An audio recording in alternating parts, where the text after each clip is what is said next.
बिहार विधानसभा चुनाव की सरगर्मियां तेज हो चुकी हैं, जिसे लेकर सभी राजनीतिक पार्टियां अपनी अपनी तैयारियों में जुटी हुई हैं। इस चुनाव को लेकर तारीखों का ऐलान भी हो चुका है। बिहार चुनाव के पहले चरण में 18 जिलों के 21 विधानसभा सीटों के लिए 6 नवंबर को मतदान होना है। ऐसे में इस चुनाव के पहले चरण का नामांकन भी जारी है।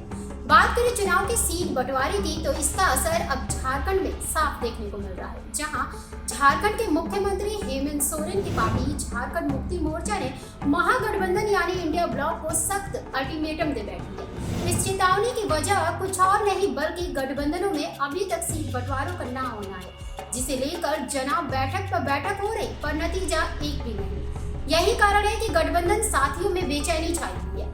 जी हाँ, झामुमो पार्टी के वरिष्ठ नेता सुप्रियो भट्टाचार्य सीट बंटवारा न होने पर इतने खफा हो बैठे कि उन्होंने महागठबंधन को कड़े तेवर दिखाए और कहा, हम बिहार में कम से कम 12 विधानसभा सीटों पर चुनाव लड़ना चाहते हैं, क्योंकि झारखंड में जब हमने गठबंधन किया था तब कांग्रेस, राजद और सीपीआई यानी भारतीय कम्युनिस्ट पार्टी को सम्मानजनक सीटें दी गई थी। हूबहू बिहार में भी हम वही सम्मान पाना चाहते हैं।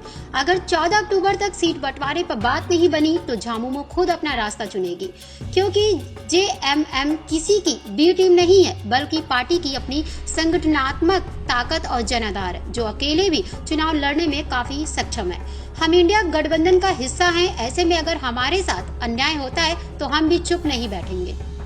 झामुमो के प्रवक्ता सुप्रियो भट्टाचार्य के इस तीखे बयानबाजी से महागठबंधन का माहौल गर्मा उठा है। दरअसल बिहार में आरजेडी, कांग्रेस, सीपीआई और अन्य छोटे दलों के बीच सीट बंटवारे को लेकर पहले से ही खींचातानी चल रही, लेकिन अब झामुमो के इस अल्टीमेटम ने इंडिया गठबंधन की एकजुटता पर कई सवाल खड़े कर दिए।